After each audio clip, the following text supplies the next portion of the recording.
الرحیم السلام علیکم۔ میرا نام محمد قاسم ہے اور میرا یہ عقیدہ ہے کہ اللہ ایک ہے اور اللہ کے سوا کوئی معبود نہیں، اور خاتم النبیین محمد صلی اللہ علیہ وسلم اللہ کے آخری رسول ہیں اور ان پر نبوت کا سلسلہ ختم ہو جاتا ہے۔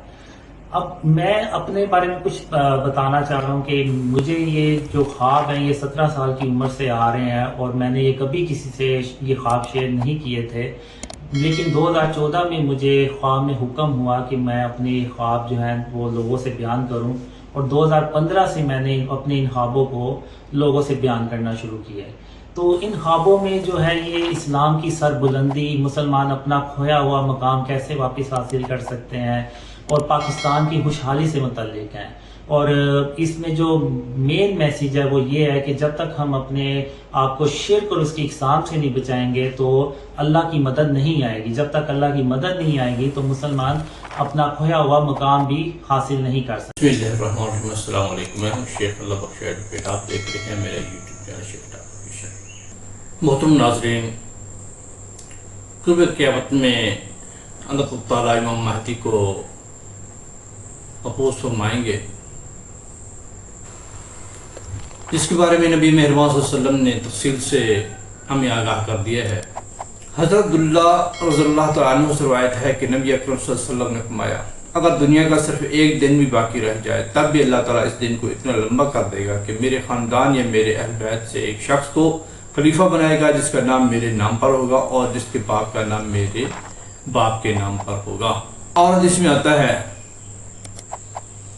حضرت ام سلمہ رضی اللہ تعالیٰ عنہ کہتی ہیں، میں نے رسول اللہ صلی اللہ علیہ وسلم کو فرماتے سنا، ایک خلیفہ کی وفات پر لوگوں میں اختلاف پیدا ہوگا۔ بنو ہاشم کا ایک آدمی مدینہ سے مکہ مکرمہ آئے گا، تب لوگ اس کو گھر سے نکال کر مسجد حرام میں لے آئیں گے، حجر اسود اور مقام ابراہیم کے درمیان اس کی بیعت کریں گے۔ شام سے ایک لشکر مکہ مکرمہ پر چڑھائی کے لیے آئے گا، تب وہ ودا کے مقام پر پہنچے گا تو اسے دھسا دیا جائے گا۔ اس کے بعد عراق کے علماء و فضلاء جو امام مہدی کی بیعت کے لیے آئیں گے۔ اس کو طبرانی نے روایت کیا ہے۔ اس میں ایک بات واضح آتی ہے کہ ایک بادشاہ کی وفات پر اختلاف پیدا ہو جائے گا کہ اب کس کو خلیفہ یا بادشاہ چنا جائے۔ یقیناً امام مہدی جو ہوں گے وہ ایک عام آدمی نہیں ہوں گے، بلکہ نبی محمد صلی اللہ علیہ وسلم کے خاندان میں سے ہوں گے اور بادشاہ کے بھی خاندان میں سے ہوں گے، کیونکہ جب اختلاف پیدا ہوتا ہے تو پھر خاص بندوں میں سے ہی کسی کو خلیفہ چنا جاتا ہے، نہ کہ پھر عام آدمی جو کہ کہیں سے بھی پکڑ کے اس کو خلیفہ بنا دیا جائے۔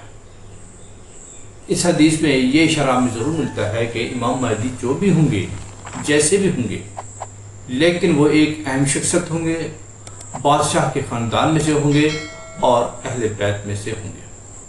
حضرت حفصہ رضی اللہ تعالیٰ عنہ نے نبی اکرم صلی اللہ علیہ وسلم کو فرماتے ہوئے سنا ہے، ایک لشکر بیت اللہ شریف پر حملہ کرنے کی نیت سے جب بیدا کے مقام پر پہنچے گا تو پہلے اس لشکر کا قلب زمین میں دھسے گا تو آگے کا حصہ پچھلے حصے کو مدد کے لیے پکارے گا، لیکن سب کے سب زمین میں دھس جائیں گے سوائے اس ایک قاصد کے جو واپس جا کر لشکر کے دھس جانے کی اطلاع دے گا۔ ان احادیث میں جو چیزہ پوائنٹس ہمیں ملتے ہیں وہ یہ ہیں کہ امام مہدی قرب قیامت میں ظاہر ہوں گے، وہ اللہ کے نبی کے خاندان میں سے ہوں گے، اہل بیت میں سے ہوں گے اور حضرت فاطمہ کی اولاد میں سے ہوں گے۔ دوسری بات یہ ہے کہ وہ خلیفہ کے خاندان میں سے بھی ہوں گے، کیونکہ جب بیعت لی جاتی ہے یا کی جاتی ہے تو وہ اس کے لیے ہوتی ہے کہ جو کہ ایک معتبر شخصیت ہو، اگر معتبر چند اشخاص میں سے نہ ہو تو ان کے قریب قریب ہو۔ یہ کبھی بھی نہیں ہو سکتا کہ کوئی خاندان سے باہر کا آدمی ہو اور اس کو اچانک سے بادشاہ بنا دے گی، تو ممکن نہیں۔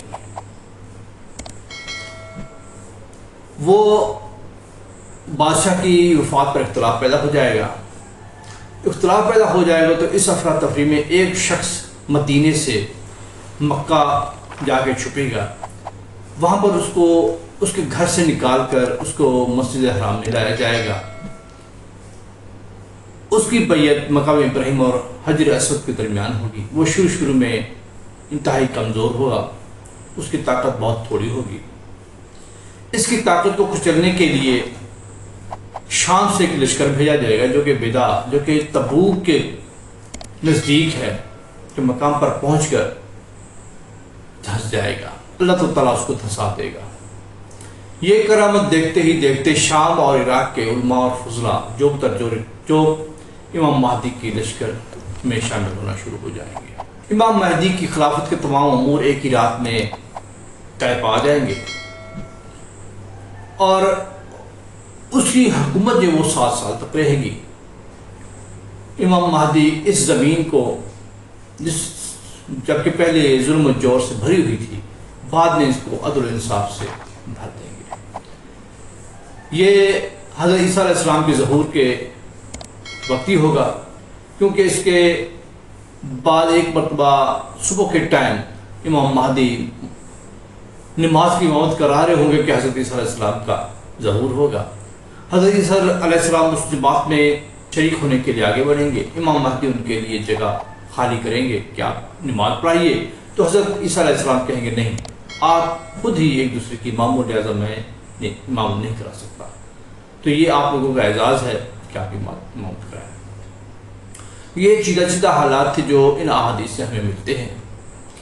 اب ہم آتے ہیں لاہور کے امام مہدی کی طرف، جس کا نام محمد قاسم بدر عبدالکریم ہے۔ اس کا خلیفہ ہے اویس نصیر۔ اس کا دعویٰ ہے کہ اس کو ڈریمز آتے ہیں، ڈریمز میں اس کو تمام حقائق جو کہ ابھی پیش آنے ہیں تمام کے تمام بتائے جاتے ہیں۔ اس میں وہ دعویٰ کرتا ہے کہ اس کو اللہ تعالیٰ کی زیارت ہوئی ہے، ملاقات کی ہے، اس نے تقریباً 500 سے زائد مرتبہ اس نے اللہ تعالیٰ سے بات کی ہے اور ملاقات کی ہے۔ اس کے بعد کہتا ہے کہ نبی محمد صلی اللہ علیہ وسلم وقفے وقفے سے انہیں ملتے رہتے ہیں اور ان کو ہدایات کرتے رہتے ہیں۔ اللہ تعالیٰ اور نبی محمد صلی اللہ علیہ وسلم اس کو مکمل گائیڈ کر رہے ہیں کہ آگے کیا کرنا ہے، کیسے کرنا ہے۔ اس میں کوئی شک نہیں کہ وہ کہتا ہے کہ میں نے ابھی تک یا اب تک امام مہدی ہونے کا دعویٰ نہیں کیا، لیکن وہ جو اشارے کرائے کرتا ہے کہ اللہ تعالیٰ نے ارشاد فرمایا ہے کہ میں تمہارے ذریعے سے اس زمین کو انصاف سے بھر دوں گا، تو ہماری گائیڈ لائن کے مطابق پہلے امت مسلمہ کو اور پھر پوری دنیا کو اندھیروں سے اجالے کی طرف لاؤ گے۔ اب تو اس کے خلیفہ اویس نصیر نے ٹائم لائن بھی لے لی ہے کہ 2025 کے مڈ تک محمد قاسم کو پورے پاکستان کا خلیفہ بنا دیا جائے گا، اور 2027 کے آخر تک اس کو پوری دنیا اپنا خلیفہ مان لے گی۔ جب امت مسلمہ اس کو اپنا خلیفہ مان لے گی، اس کے بعد یہ پوری دنیا کو درست کر دیں گے۔